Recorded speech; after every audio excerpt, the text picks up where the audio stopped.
our research was under the supervision of Professor Xi Wang, entitled Studied on the Effects and Mechanism of High-Frequency Ultrasonic Phase Suspension, and with the help of Physics Experiment Teaching Center. To begin with, let's take a look at traditional extinguishing agents. For example, water, sand, dry chemicals, and foam. They are effective in many situations. However, there are still some limitations. For example, they need large storage of agents, limited to specific phase types, and the residue may cause pollution, high cost and complex maintenance, and is unsafe for precise equipment. So there is agent need to seek a non-contact and clean and residue-free suppression method. In critical environments, traditional systems can do more harm than good. For example, in archives, water or chemical damage history materials, and in spacecraft, microgravity makes liquids and gases hard to control. And in data center, even tiny chemical residues can destroy electronics. So it's an urgent need for us to find a clean and non-contact phase suspension. So which motivates us to develop the acoustic phase suppression. Some research has done before from the tornado to Doppler and Friedman, and they focus on the interaction between the flame and the sound. And the most representative work was done by Professor Xiong Cai-Yi in PolyU. First, he compared the air particle displacement with the flame amplitude, and the result shows that the air particle motion was 2 orders of amplitude smaller. And then he did an interesting experiment. He inserted a long panel between the sound and the flame, and the result is that the flame keeps still. So he proved that it means the airflow effect. So he drew the conclusion. Acoustic extinction actually wind-driven, not wave-driven. However, this conclusion only works for low-frequency sound. So there are still some unsolved problems. According to Xiong's theory, high-frequency sound cannot extinguish fire, and which is opposite to our experiment. And then, so the sound-flame interaction is not only understood, and there is no unified models for acoustic phase suppression, and most studies focus on low-frequency sound. So, our work wants to answer 3 fundamental questions. First, can ultrasound extinguish fire? Second, what is the mechanism behind this phenomenon? Third, how can it be applied? And our research have proved the first and revealed the second, and we are exploring the third. To test this, we built a system using an ultrasonic transceiver, which can generate 38,000 Hz to 42,000 Hz. We recorded this flame representative using a high-speed Schlieren system, which allows us to capture both the flame notion and the sound field structures with extended solid, liquid, gaseous flame, a candle, a Bunsen burner, and droplet, as shown in the video. Bunsen burner.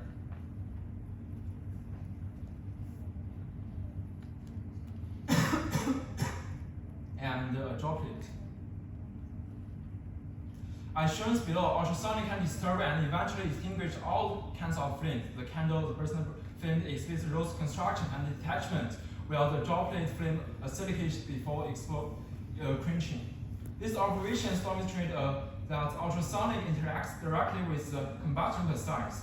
To understand this interaction quantitatively, we then analyze those sound fields mechanisms in more detail.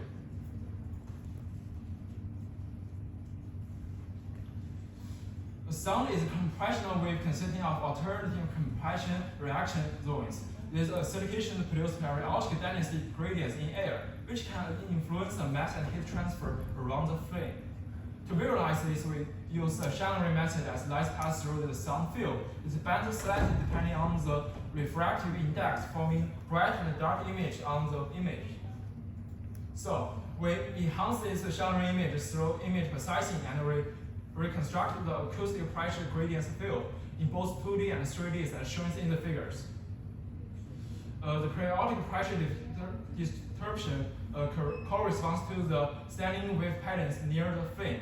This visualized sound field the linear decrease of droplet diameter score with time. However, the burning constant K was refined the rate of the mass and heat transfer varies significantly with the acoustic field.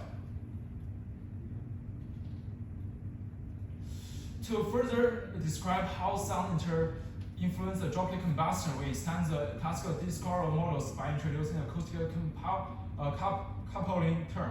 This model consists of 5 equations with 5 unknowns, representing first field conservation, oxide conservation in the outer zone, and interface energy balance, both in interface and the flame energy balance, also with the classical equilibrium.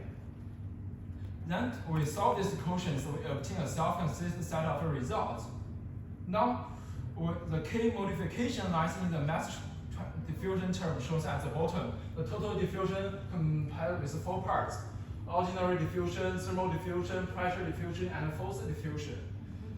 The pressure diffusion is introduced by the acoustic field. So, in summary, the acoustic field affects the droplet combustion by introducing a pressure-driven diffusion term, which modulates the mass transfer by size without changing the overall D-score law. And when we apply 38,000 Hz ultrasonic, the droplet's burning rate and the ignitions depend strongly on the distance from the sound source. The result falls into 3 regions: no ignition, strong extinction, weak extinction, as shown in the video.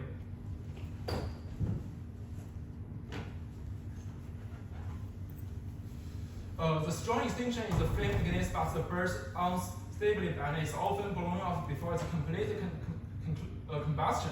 Here, the burning constant K drops by over 30%. And the weak extinction is the droplet bursts off completely, but the K is still 10 to 30% lower than without sound.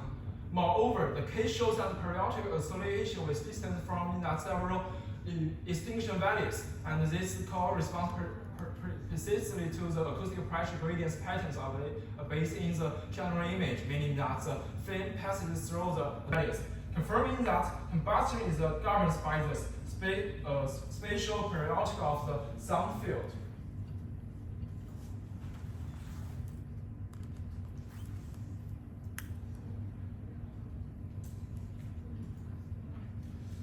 Next, we extend our analysis to solid combustion, represented by a candle flame, and shown in the video. The background is the sound field, and in the shadowing image, and under the ultrasonic extinction, the flame evolves through 5 stages: stable, disturbed, root shrinkage, detachment, and finally extinction. This behavior can be explained by our droplet-based theory. When the acoustic pressure disturbance dominates, field vapor cannot be effectively transported to the flame front and causing the local equivalence radio to the fall below the flame limit, and the flame is extinguished. Then in Bunsen burner,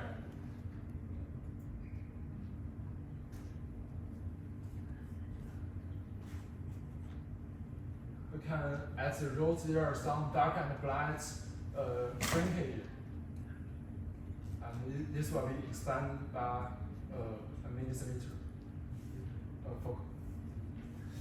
When the Bunsen flame evolves from a stable attachment state to the oscillation, root construction, detachment, and the final extinction, shadow images reveal a periodic disturbance zones near the nodes, with spacing matches to the particle displacement delta. And this noise fits to the flame front, which leads to the extinction. Finally, looking forward, we aim to integrate acoustic suppression with other extinguishing methods, such as water mist, insert gas or UAV systems. And we want to combine with this intelligence and robotic technologies and move this from the laboratory research to real-world application. Thank you for listening. 好，谢谢钟学的精彩报告。我有就是想燃烧器这个火灾。